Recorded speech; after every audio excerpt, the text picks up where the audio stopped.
Guys, please subscribe our channel for more videos and please comments what you feel in this videos. Don't forget to support our channel. Okay guys, let's start the horror story.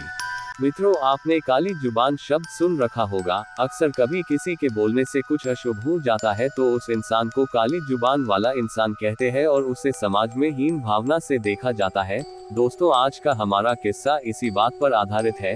Rajasthan के भीलवाड़ा जिले के एक गांव में लता नाम की औरत रहती है। उसकी शादी तो उसके घर वालों ने बचपन में ही कर दी थी और उसके 3 बच्चे हैं। उसको उसके ससुराल वाले तो बहुत प्यार से रखते थे, लेकिन गांव वाले उस पर किसी प्रेत आत्मा का साया बताते थे। गांव वाले उससे अक्सर दूर ही रहते क्योंकि वो जो भी बोलती वो सच हो जाता था। लता के मायके में उसके पड़ोसी बताते हैं कि बचपन में लता को एक कुत्ते ने काट लिया तो लता ने अचानक मुंह से कुत्ते के लिए बद्दुआ निकली कि इस कुत्ते को मौत क्यों नहीं आ जाती। अगले दिन हुआ भी कुछ ऐसा और वो कुत्ता गली के बाहर मरा हुआ पड़ा था। तब से गांव वालों में दहशत फैल गई। दूसरी घटना तो इतनी भयानक थी कि लोग लता को डायन कहने लग गए। ऐसे ही एक बार बचपन में लता का एक दिन तवे से हाथ जल गया। हाथ जलने से वो जोर से चीखने, चिल्लाने और रोने लगी। उस दिन घर वाले सब खेत गए थे। उसकी बड़ी बहन घर पर ही थी। वो दौड़कर अंदर आई और अपनी बहन का घाव देखा तो वो बोली, बस इतना सा जल जाने पर क्यों इतना मुंह फाड़कर रो रही है। लता को उसकी इस बात पर गुस्सा आया और बोली, तुझको आग लगे तब पता चले कि कितना दर्द होता है। फिर होना क्या था, अनहोनी होने में क्या देर थी। उसी रात घर के पास पड़े चारे में आग लगने से उसकी लपटें घर पर भी आ गई और उन लपटों में केवल लता की बहन ही जली, बाकी सब बच गए। काफी ज्यादा जल जाने की वजह से कुछ ही दिनों में उसकी मौत हो गई। इस घटना के बाद से लोग उसे चुड़ैल कहकर पुकारने लगे। ऐसी और कई घटनाओं को लता के परिवार ने सहा, लेकिन आखिर बेटी को कैसे बाहर निकाल सकते हैं ये सोचकर चुप रहे। बचपन में ही 10 साल की उम्र में उसकी शादी करवा दी गई। लता का पति पेशे से ड्राइवर है और वो रोज उसे माता के मंदिर में ले जाता है ताकि काली शक्तियां उस पर हावी ना हो पाए। लता अपनी कली जुबान के अभिशाप से अभी भी जूझ रही है और अक्सर चुप ही रहती है। पता नहीं कभी कौन सी बात मुंह से निकल जाए और उसके पति और ससुराल वालों को कोई नुकसान पहुंचे। Guys, what you think it's true story or not, comment us. Okay guys, next story. आज जो मैं आपको बताने जा रहा हूँ वो कोई कहानी या किस्सा नहीं बल्कि हकीकत है, जो उस देश की सच्ची घटना है जिसे कभी सोने की चिड़िया कहा जाता था। लेकिन ब्रिटिश सरकार सारा सोना भारत से लुटकर ले गए। लेकिन अभी भी भारत के कई हिस्सों में प्राचीन समय के लोगों के द्वारा गड़ा हुआ बहुत सा धन है जिसे वो चोरी हो जाने के डर से जमीन में गाड़ देते थे और उनकी मौत के बाद वो सोना चांदी बस धरती के गर्भ में ही रह जाता है। ऐसा ही एक घटना आजकल यूपी के उन्नाव जिले के डंडिया खेड़ा गांव में हो रही है, जहां के एक साधु शोभन सरकार को वहां के राजा राम बख्श की आत्मा ने उनको जमीन में गड़ा 1000 टन सोने का रहस्य बताया, जो आज के सोने के रेट के हिसाब से इसकी कीमत आके तो 29 खरब रुपये के लगभग बैठती है। कौन थे राजा राम बख्श, कहां से आया सोना, कैसे मौत हुई राजा की, आइए इन सारे पहलुओं पर प्रकाश डाले। इतिहासकार चंद्रकांत तिवारी के अनुसार क्रांतिकारी शूरवीर राजा ने सन 1857 की क्रांति के दौरान अंग्रेजों के छक्के छुड़ा दिए थे। वह कौन थे और कब से वह इस किले में रह रहे थे ये किसी को स्पष्ट मालूम नहीं है। यहाँ के इतिहासकारों की माने तो 2 जून 1857 की क्रांति में दिलेश्वर मंदिर में छिपे 12 अंग्रेज को जिंदा जला दिया था। इसमें जनरल डीलाफोर्स भी मौजूद थे। कहा जाता है कि राजा चंडिका देवी के बहुत बड़े भक्त थे। वह रोजाना सुबह मां चंडिका का दर्शन करने के बाद ही सिंहासन पर बैठते थे। लोगों के अनुसार राजा राव राम बख्श सिंह पूजा करने के बाद अपने गले में एक गेंदे के फूल की माला जरूर पहनते थे। यही वजह है कि जब अंग्रेजों ने उनको अंग्रेजों को जिंदा जलाने की सजा के रूप में फांसी की सजा सुनाई गई और उनको फांसी पर लटकाई गई तो उन्हें कुछ नहीं हुआ। इस तरह 3 बार उनको फांसी दी गई मगर राजा को कुछ नहीं हुआ। तब राजा राव राम बख्श सिंह ने अपने गले में पड़े फूल की माला को उतार कर फेंका और गंगा से अपनी आगोश में लेने की प्रार्थना की। उसके बाद जब अंग्रेजों ने उनको फांसी पर लटकाया तब उनके प्राण शरीर से निकला था। ढोंडिया खेड़ा के बुजुर्गों का कहना है कि यह खजाना बड़ा तिलिस्मी है। 18 तारीख से सोने की खोज शुरू करने वाली ASI की स्टडी भी इस बात की तस्दीक करती है कि खजाने को हासिल करना बहुत टेढ़ा काम है। अध्ययन के अनुसार ढोंडिया खेड़ा के प्रतापी राजा राम बख्श के जिस किले में सोने का खजाना दबा होने की बात कही है, उस किले को तिलक चंडी राजपूत ने 17वीं शताब्दी के दौरान बनाया था। ओमजी तर्क देते हैं कि भले ही राजा को फांसी हुए 150 साल से अधिक हो चुके हों, लेकिन 5 साल पहले तक गांव के बच्चों तक ने राजा साहब को सफेद घोड़े पर 4-5 सैनिकों के साथ मंदिर आते और किले की रक्षा करते देखा है। ग्राम प्रधान अजयपाल सिंह भी हाँ में हाँ मिलाते हुए कहते हैं कि उस इलाके में घोड़े की छाप और मंदिर में किसी के रोज पूजा करने के निशान अब भी दिखते हैं। हालांकि ख्वाबों के खजानों का ये दावा अब भी विशेषज्ञों को हैरत में डाले है। ऐसा माना जाता है कि ताल्लुकदार ने पहले खजाना दबाया और फिर किले का निर्माण किया। कुछ लोगों का ये भी कहना है कि अंग्रेजों के खिलाफ लड़ने वाली कई रियासतों के राजाओं ने राजा राम बख्श के किले को सुरक्षित मानते हुए अपना खजाना वहां पर दबाव दिया था। एसआई व भूगर्भ वैज्ञानिकों की जांच के मुताबिक किले में 15 फुट नीचे खजाना मिलने की संभावना जताई जा रही है। इसमें दबे सोने की कीमत करीब 3 लाख करोड़ रुपए बताई जा रही है।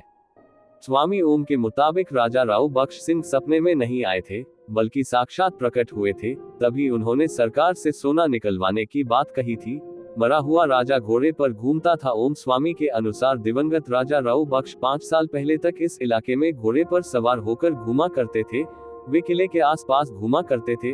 उन्हें इस इलाके के कई लोगों ने देखा है। स्वामी के मुताबिक गांव दौरिया खेड़ा का बच्चा आपको इसके बारे में बताएगा। गांव के ही एक और बुजुर्ग आदमी सीताराम ने बताया कि जब उनकी उम्र 10 साल की थी तक एक बार सरकार ने यहां खुदाई करवाना चाहा था। इसके लिए करीब 1 दर्जन के आसपास मजदूर भी लगाए गए थे, मगर कहते हैं कि जैसे ही मजदूरों ने इस किले में खुदाई आरंभ की, उसी समय वहां कई सांपों ने मजदूरों पर हमला बोल दिया था। इसमें 2 मजदूर की मौत भी हो गई थी। इसके बाद से वहां खजाने को लेकर कोई खुदाई नहीं की गई। पुरातत्व विभाग की टीम ने 12 अक्टूबर से कैंप लगाकर सफाई का काम शुरू कर दिया है। 18 अक्टूबर से स्वर्ण भंडार की खुदाई का काम शुरू हो गया है। उन्नाव के पूर्वा क्षेत्र के एक ही परिवार के 4 लोग राजा के वारिस होने की बात कह रहे हैं। उन्होंने प्रशासन से स्वर्ण भंडार में अपना हक लेने की बात कही है। साथ ही राजा के किले में कुछ जमीन पर अपना घर बनवाने की बात कही है। Guys, what you think it's true story or not? Comment us. Okay guys, next story. वैसे मैं भूत प्रेतों में विश्वास नहीं करता हूँ, लेकिन उस दिन जो मेरे साथ हुआ उसको देखकर मुझे इस किस्से को आपके समक्ष रखना चाहता हूँ। एक रात वहाँ पर हम परिवार के 5 सदस्य में मेरी दादी, चाचा, चाची और मेरा चचेरा भाई थे, और मैं सोफे पे सो रहा था और दादी से बातें कर रहा था, और चाचा, चाची और मेरा चचेरा भाई ऊपरी माले पर बने रूम में सो रहे थे। रात के 10:30 बजे थे। तभी मैंने अचानक देखा कि किसी ने गैलरी की बिजली बंद कर दी। जिस रूम में हम बैठे थे वो गैलरी से थोड़ा दूर था और मुझे वहां से गैलरी में कुछ नहीं दिख रहा था। ये पक्का करने के लिए मैंने अपने चचेरे भाई आकाश को आवाज दी और दूसरी तरफ मुझे हाँ की आवाज सुनाई दी। मैं चौंक गया कि वो वहां कैसे पहुंच गया, क्योंकि उस गैलरी तक सिर्फ हमारे रूम से ही जाने का रास्ता है। मैंने फिर से तेज आवाज में उसका नाम पुकारा और इस बार भी वही आवाज दुगुनी तेज सुनाई दे रही थी। जब मैंने इसे बार बार सुना तो मैंने बिना डरे उस अंधेरी गैलरी में जाने की सोची और यह देखकर हक्का बक्का रह गया कि वहां कोई भी मौजूद नहीं था। अब मुझे थोड़ा डर लगने लगा। मैं जल्दी से वहां से भागा और मेरे कमरे से होते हुए आकाश के कमरे में गया और देखा कि वो तो सो रहा था। मैंने उसी समय उसे जगाया और गैलरी वाली घटना बताई। आकाश ने कहा कि मैं तो सो रहा था और मैं नीचे तो आया ही नहीं। मैं ये सब सुनकर डर गया कि यह सब कैसे हो गया, क्योंकि कोई चोर भी हमारे कमरे में घुसे बिना उस गैलरी तक नहीं पहुंच सकता। मैंने सोचा ये सब मेरे साथ ही हुआ, लेकिन अगले दिन चाचा ने बताया कि उन्हें भी कभी आवाजें सुनाई देती है, लेकिन वो ध्यान नहीं देते हैं। कुछ महीनों बाद उन्होंने भी वो घर बेचकर दूसरा नया घर ले लिया। Guys, what you think it's true story or not? Comment us.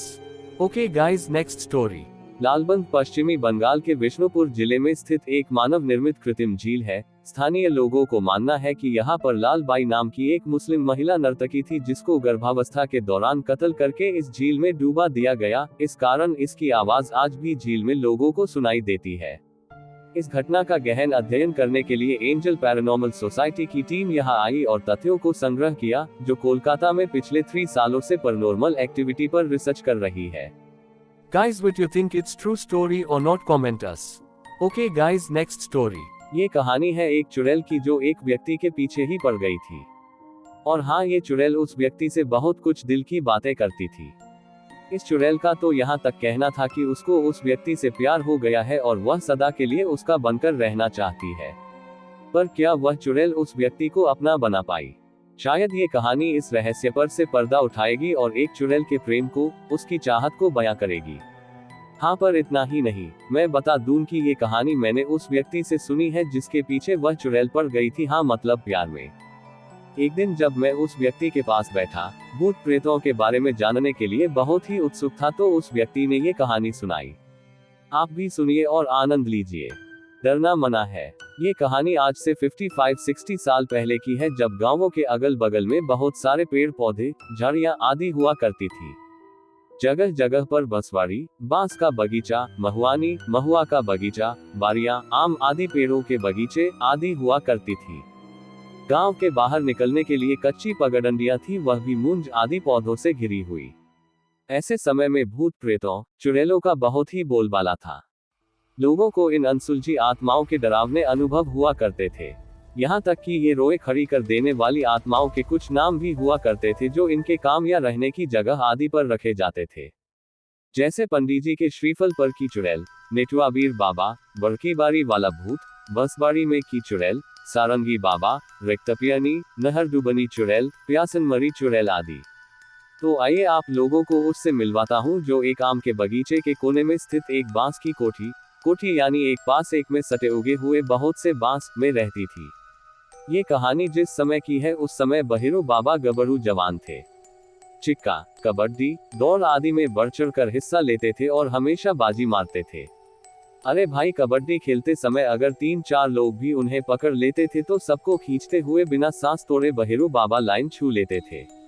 बहेरू बाबा के घर के आगे लगभग 200 मीटर की दूरी पर उनका खुद का एक आम का बगीचा था, जिसमें आम के लगभग 15-16 पेड़ थे और इस बगीचे के एक कोने में बंसवाड़ी भी थी, जिसमें बांस की 3-4 कोठियां थी। आम का मौसम था और इस बगीचे के हर पेड़ की डालियां आम से लदकर झूल रही थी। दिन में बहेरू बाबा के घर का कोई व्यक्ति दिन भर इन आमों की रखवाली करता था, पर रात को रखवाली करने का जिम्मा बहेरू बाबा का ही था। रात होते ही बहेरू बाबा खाने पीने के बाद अपना बिस्तर और बसखटिया उठाते थे और सोने के लिए इस आम के बगीचे में चले जाते थे। एक रात बहेरू बाबा बगीचे में अपनी बसखटिया पर सोए हुए थे। तभी उनको बंसवाड़ी की तरफ कुछ आहट सुनाई दी। बहेरू बाबा तो जग गए, पर खाट पर पड़े पड़े ही अपनी नजर बंसवाड़ी की तरफ घुमा दिए। उनको बंसवाड़ी के कुछ बांस हिलते हुए नजर आ रहे थे, पर हवा न बहने की वजह से उनको लगा कि कोई जानवर बांसों में घुसकर अपने शरीर को रगड़ रहा होगा और शायद इसकी वजह से ये बांस हिल रहे हैं। इसके बाद बहेरू बाबा उठकर खाट पर ही बैठ गए और अपनी लाठी संभाल लिए। अभी बहेरू बाबा कुछ बोले इसके पहले ही उन्हें बंसवाड़ी में से एक औरत निकलती हुई दिखाई दी। उस औरत को देखते ही बहेरू बाबा की सांसें तेज हो गई और वे लगे सोचने कि इतनी रात को कोई औरत इस बंसवाड़ी में क्या कर रही है, जरूर कुछ गड़बड़ है। अभी वे कुछ सोच ही रहे थे कि वह औरत उनके पास आकर कुछ दूरी पर खड़ी हो गई। बहेरू बाबा तो हक्का बक्का थे, उनके मुंह से आवाज भी नहीं निकल रही थी, पर कैसे भी हिम्मत करके उन्होंने पूछा कि तुम कौन हो और इतनी रात को यहाँ क्यों आई हो। बहेरू बाबा की बात सुनकर वह औरत बहुत जोर से डरावनी हंसी हंसी और बोली, औरत हूँ और इसी बंसवाड़ी में रहती हूँ। बहुत दिनों से मैं तुमको यहाँ सोते हुए देख रही हूँ और धीरे धीरे मुझे अब तुमसे प्यार हो गया है। मैं सदा तुम्हारी होकर रहना चाहती हूँ। बहेरू बाबा को अब ये समझते देर नहीं लगी कि ये तो वही चुड़ैल है जिसके बारे में लोग बताते हैं कि इस बगीचे में बहुत साल पहले घुमक्कड़ मदारी जादूगर परिवार आकर लगभग 3-4 महीने रहा था, और एक दिन कुछ लोगों ने उस मदारी परिवार की एक 10-11 साल की बालिका को इसी बंसवाड़ी में मरे पाया था, और मदारी परिवार वहां से अपना बोरिया बिस्तर लेकर नदारद था और वही बालिका चुड़ैल बन गई थी, क्योंकि उसकी हत्या गला दबाकर की गई थी। बहेरू बाबा अब धीरे धीरे अपने डर पर काबू पा चुके थे और उस चुड़ैल से बोले कि तुम ठहरी मरी हुई आत्मा और मैं जीता जागता, तुम बताओ मैं तुमको कैसे अपना सकता हूँ। बहेरू बाबा की बात सुनकर वह चुड़ैल थोड़ा गुस्से में बोली कि मैं कुछ नहीं जानती, अगर तुम मुझे ठुकराओगे तो मैं तुम्हें मार डालूंगी, तुम्हें हर हालत में मुझे अपनाना ही होगा। अब बहेरू बाबा कुछ बोले तो नहीं, पर धीरे धीरे हनुमान चालीसा पढ़ने लगे। वह चुड़ैल धीरे धीरे पीछे हटने लगी, पर बहेरू बाबा को चेतावनी भी देती गई कि हर हालत में उनको उसे अपनाना ही होगा। इस घटना के बाद तो बहेरू बाबा की नींद ही उड़ गई और वे अपनी बसखटिया उठाए घर चले गए। दूसरे दिन रात को बहेरू बाबा ने बगीचे में न सोने के लिए बहाना बनाया और घर के बाहर दरवाजे पर ही सो गए। अरे ये क्या, रात को उनकी अचानक नींद खुली तो वो क्या देखते हैं कि उनके साथ कुछ गड़बड़ हो गई है और कोई औरत उनके पास सोई हुई है। बहेरू बाबा फौरन जग गए और उस औरत से लगे पूछने की कौन हो तुम। वह औरत डरावनी हंसी हंसी और बोली कि रातवाली ही हूँ, तुम मुझसे पीछा नहीं छुड़ा सकते और हाँ अब तो तूने मुझे अपना भी लिया है। अब प्रतिदिन रात को वह चुड़ैल बहेरू बाबा के पास आने लगी और बहेरू बाबा चाहते हुए भी कुछ न कर सके। इस घटना को चलते 15-20 दिन बीत गए। अब बहेरू बाबा में पहले वाली ताकत नहीं रही, वे बहुत ही कमजोर हो गए थे। उनके घरवाले ये समझ नहीं पा रहे थे कि आखिर इनको क्या हो गया है। एक हट्टा कट्टा आदमी इतना कमजोर कैसे हो गया। घरवालों ने बहेरू बाबा से बहुत बार पूछा कि उन्हें क्या हो गया है, पर वे लोक लाज के डर से कुछ नहीं बताते थे। कई डॉक्टरों को दिखाया गया पर बहेरू बाबा की हालत में कोई सुधार नजर नहीं आया। एक दिन गांव में नाच नौटंकी आया हुआ था और बहेरू बाबा अपने संगतिया लोगों दोस्तों के साथ नाच देखने गए हुए थे। जहां नाच हो रहा था वहां पान की दुकान भी लगी हुई थी। बहेरू बाबा ने वहां से पान लगवाकर एक बीड़ा खा लिया और पान वाले से 2 बीड़ा लगाकर बांधकर देने के लिए कहा। पान वाले ने 2 बीड़ा पान कागज में लपेटकर बहेरू बाबा को दे दिया। नाच देखने के बाद बहेरू बाबा घर आए और सोने से पहले एक बीड़ा पान निकालकर खाए और बाकी एक बीड़े को वैसे ही लपेटकर पॉकेट में रख लिए। उस रात बहेरू बाबा के साथ एक चमत्कार हुआ और वह चमत्कार ये था कि वह चुड़ैल उनके पास नहीं आई। सुबह बहेरू बाबा जगे तो बहुत खुश थे। उनको लग रहा था कि पान लेकर सोने की वजह से वह चुड़ैल उनके पास नहीं आई। उन्होंने अपने पास रखे उस दूसरे बीड़ा पान को खाया नहीं और दूसरी रात भी उसको पॉकेट में रखकर ही सोए। उस रात वह चुड़ैल तो आई पर इनके खाट से कुछ दूरी पर खड़ी होकर चिल्लाने लगी। बहेरू बाबा की नींद खुल गई और वे उठकर बैठ गए। उस चुड़ैल ने गुस्से में कहा कि तुम्हारे पॉकेट में पान लपेटा जो कागज है उसको निकालकर फेंक दो, पर ऐसा करने से बहेरू बाबा ने मना कर दिया। लाख कोशिशों के बाद भी जब वह चुड़ैल अपने मकसद में कामयाब नहीं हुई तो रोते हुए उस बंसवाड़ी की ओर चली गई। अब बहेरू बाबा को नींद नहीं आई। वे फौरन बैटरी टार्च जलाकर पान लपेटे उस कागज को देखने लगे। उनको ये देखकर बहुत विस्मय हुआ कि पान जिस कागज में लपेटा था वह कागज किसी अखबार का भाग था और उसमें हनुमान यंत्र बना हुआ था। अब बहेरू बाबा समझ चुके थे कि पान की वजह से नहीं अपितु हनुमान जी की वजह से उन्हें इस दुष्ट चुड़ैल से पीछा मिल गया था। दूसरे दिन नहा धोकर बहेरू बाबा मंदिर गए और वहां से एक हनुमान का लॉकेट खरीद कर गले में धारण किए। और इतना ही नहीं, अब रात को सोते समय वे हमेशा हनुमान चालीसा का पाठ करते और हनुमान चालीसा को सिर के पास रखकर ही सोते। अब बहेरू बाबा फिर से भले चंगे हो गए थे और अब आम के बगीचे में सोना भी शुरू कर दिए थे। हाँ, पर वे जब भी अकेले सुनसान में उस बंसवाड़ी की तरफ जाते थे उस चुड़ैल को रोता हुआ ही पाते थे। वह चुड़ैल बहेरू बाबा से अपने प्यार की भीख मांगते हुए गिड़गिड़ाती रहती। जय Bajrang Bali. Guys, what you think it's true story or not, comment us. Okay guys, next story. सब कुछ सामान्य था उस दिन। सावन के महीने में रविवार का दिन था। बारिश नहीं हो रही थी मगर मौसम अच्छा था। कोई आराम कर रहा था तो कोई पड़ोसियों के साथ अपने पूरे हफ्ते के अनुभव की चर्चा कर रहा था। मैं भी सुबह उठकर नाश्ता पानी करके टीवी देख रहा था। तभी कॉलोनी में जैसे हाहाकार सा मच गया।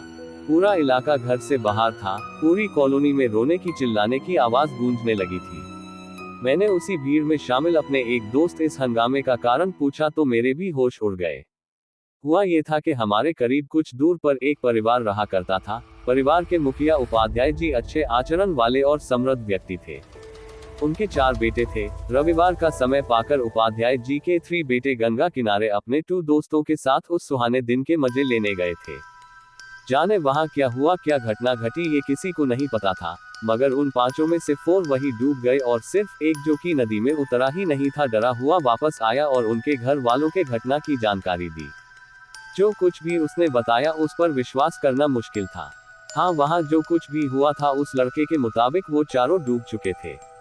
पुलिस बुलाई गई, रिपोर्ट हुई और फिर छानबीन शुरू हुई। उपाध्याय जी काफी पहुंच वाले आदमी थे, इसलिए पुलिस बिना नतीजे के शांत नहीं बैठ सकती थी। पूरे दिन पुलिस ने छानबीन जारी रखी। जिस घाट के पास वो लोग नहाने गए थे उस घाट से 2 किलोमीटर दूर तक पुलिस के गोताखोरों ने लाशों को तलाश किया, परंतु उनके हाथ कुछ भी नहीं लगा। पुलिस की नींद उड़ गई और उधर उपाध्याय परिवार में शोक के साथ एक उम्मीद भी आ गई कि शायद कुछ अनर्थ न हुआ हो। सब एक आशा के साथ उन लोगों के लौट आने की उम्मीद में कुछ न कुछ प्रयास में लगे हुए थे। पुलिस ने उनके बचे हुए दोस्त को ही हिरासत में लेकर पूछताछ करना शुरू किया, लेकिन पुलिस को उस लड़के ने जो बताया वो सैकड़ों लोगों के सामने कल ही बयां कर चुका था। उसने बताया था कि वो पांचों कल सुहाना मौसम देखकर गंगा के ****** घाट पर गए थे। वहां उन लोगों ने बैठकर पहले काफी बातें की और फिर उसके बाद घाट से गंगा के किनारे किनारे दूसरी तरफ चल दिए। वहां पर काफी शांति थी, इसलिए पांचों ने वही डेरा जमा लिया। फिर उनमें से चारों ने तय किया कि इसे कुछ मजा नहीं आ रहा, थोड़ी बियर या शराब होती तो ज्यादा मजा आता। फिर उनमें से एक ने जाकर 2 बोतल और कुछ गिलास का इंतजाम कर लिया, लेकिन वो पीता नहीं था, इसलिए उसने उन चारों का साथ देने से मन कर दिया। वो शराब पी रहे थे और अपने अपने हफ्ते भर की बातों को कर रहे थे। जैसे जैसे उनकी शराब खत्म हो रही थी, वहां का माहौल शांत और शांत होता जा रहा था। कुछ देर में वहां पानी के सिवा पेड़ पालों में भी हलचल होना बंद हो गई। उसने सोचा शायद आंधी तूफान आने वाला है। उसने उन चारों से वापस चलने को कहा, मगर वो चारों मिलकर 4 बोतल गटक चुके थे। उन्होंने सोचा अगर इसी हालत में घर गए तो बहुत जूते पड़ेंगे, इसलिए सोचा कि थोड़ा सा पानी में नहा लिया जाए ताकि नशा कम हो जाए और फिर अपने अपने घर चलेंगे। फिर वो सब ही नहाने के लिए वहां बनी सीढ़ियों से उतरकर नहाने के लिए नदी में उतर गए। न जाने फिर क्या कैसे हुआ, एक एक करके चारों उसी में अंदर चलते चले गए और फिर ऊपर नहीं आए। उस लड़के का इतना बयान लेकर पुलिस ने उसे जाने दिया और फिर से उस जगह और वहां आसपास फिर से छानबीन की। अभी भी उनके हाथ कुछ नहीं लगा। पुलिस ने सबको सिर्फ इतना बताया कि चारों ने शराब पी हुई थी, इसलिए वो तैर नहीं पाए और डूब गए। शराब की भी जांच की गई, मगर वो ब्रांडेड शराब भी, उसमें किसी असामान्य तत्व का होना मुश्किल था।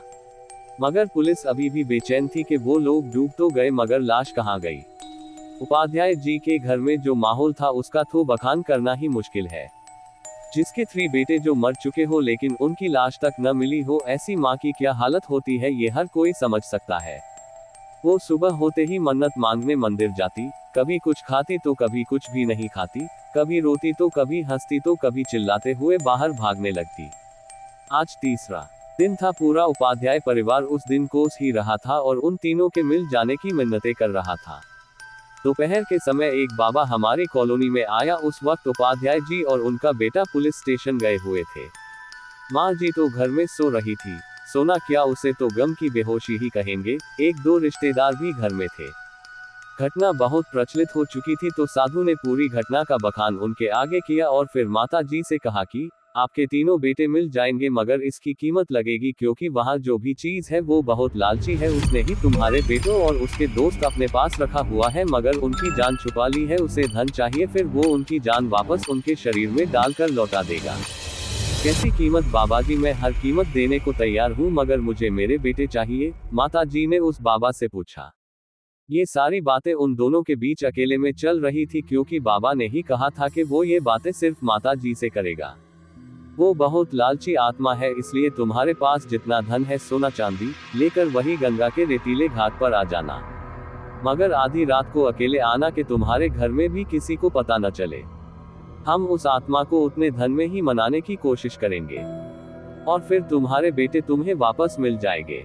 अगर तुमने ये बात किसी को घर में बताई तो वो हमारी क्रिया में बाधा डाल देगा और फिर तुम अपने बेटों से हाथ धो बैठोगी। समझ आया? बाबा ने माता जी से कहा। जी मैं बिल्कुल समझ गई। आंखों में चमक लिए माता जी ने उस साधु से कहा। उन्हें अब उम्मीद की किरण नजर आ रही थी। बहुत मुश्किलों इंतजार से उन्होंने उस दिन को काटा और रात को होने वाले चमत्कार की आस में भूखी प्यासी रात का इंतजार करती रही।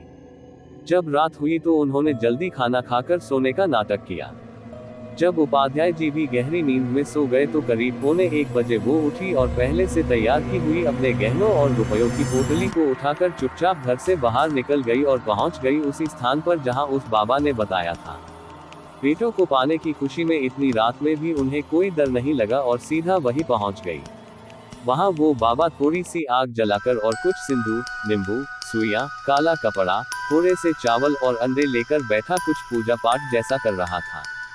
मैं ले आई हूँ बाबा सारा धन, कृपया जल्दी से मुझे मेरे बेटों से मिलवा दो। माता जी ने उस बाबा से कहा। ठीक है माता, वो सारा धन लेकर आप वहाँ बैठ जाओ। उसने माता जी को एक तरफ बैठने को कहा। फिर उसने सिंदूर से माता जी के चारों तरफ एक गोल वृत्त बनाकर धन काले कपड़े में रखने को कहा। उन्होंने वैसा ही किया। फिर उसने कहा कि माता मैं ये नींबू काटूंगा, अगर इसमें से खून निकला तो मतलब आपके बेटे जिंदा बचाए जा सकते हैं। फिर उसने एक एक करके 4 नींबू काटे, चारों में से खून निकला। माता जी सब कुछ शांत बैठी देख रही थी। माता जी आपके चारों बेटों की जान सुरक्षित है, अब ये धन आप इस वृत्त से बाहर रख दीजिए और मन ही मन ये कहिए कि यहाँ जो भी शक्ति वास करती हो मेरे बेटे मुझे दे दो। और तब तक आंखें मत खोलना जब तक तुम्हारे बेटे आकर तुम्हें आवाज न दे। बाबा ने माता जी को ये बात समझाई। भोली भाली बेटों के मोह में अंधी माताजी ने उस साधु की ये बात मान ली और जैसा उसने कहा वैसे ही मन जाप करने लगी। उन्होंने इस बात का 7 बार ही जाप किया होगा कि अचानक उन्हें धम से कुछ गिरने की आवाज आई, जिससे उनकी आंखें खुल गई। साधु बाबा माता जी के सामने हाथ में धन को वो पोटली लिए गिरे पड़े थे और सामने एक लंबा चौड़ा आदमी खड़ा था, जिसने सफेद रंग की धोती और ऊपर एक सफेद चादर सी ओढ़ रखी थी, बाल कंधे तक थे। देखने में वो किसी पहलवान जैसा दिख रहा था। मेरी जगह पर आकर मेरे ही नाम से धन की चोरी करता है, वो भी उसका धन जो बैठकर मेरा ही जाप कर रही है। उस आदमी ने गरजते हुए उस साधु से कहा, माफ कर दो, मुझे माफ कर दो, मुझसे गलती हो गई, दोबारा ऐसा नहीं होगा। साधु हाथ जोड़ते हुए विनती करने लगा, नहीं, तू यही भीख मांगेगा और मेरी हद में रोज सफाई करेगा। उस आदमी ने उस साधु को डांटते हुए कहा, हाँ करूंगा, सब करूंगा, मुझे माफ कर दो, मुझे कोई धन नहीं चाहिए, मुझे माफ कर दो माता, मुझे माफ कर दो। वो गिड़गिड़ाए जा रहा था और माता जी की समझ में ये आ चुका था ये साधु उन्हें लूटने आया था, मगर ये नहीं समझ आया था कि ये आदमी कौन है। फिर उस आदमी ने उस साधु से वो पोटली छीन ली और फिर उसे माता जी को दिया। फिर उस साधु को उठाकर एक तरफ फेंक दिया। साधु करीब 3 मीटर दूर जा गिरा और बेहोश हो गया।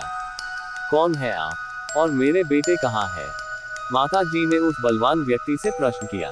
मैं वही हूँ जिसका अभी तुम जाप कर रही थी, मैंने तुम्हारे बेटों की जान नहीं ली।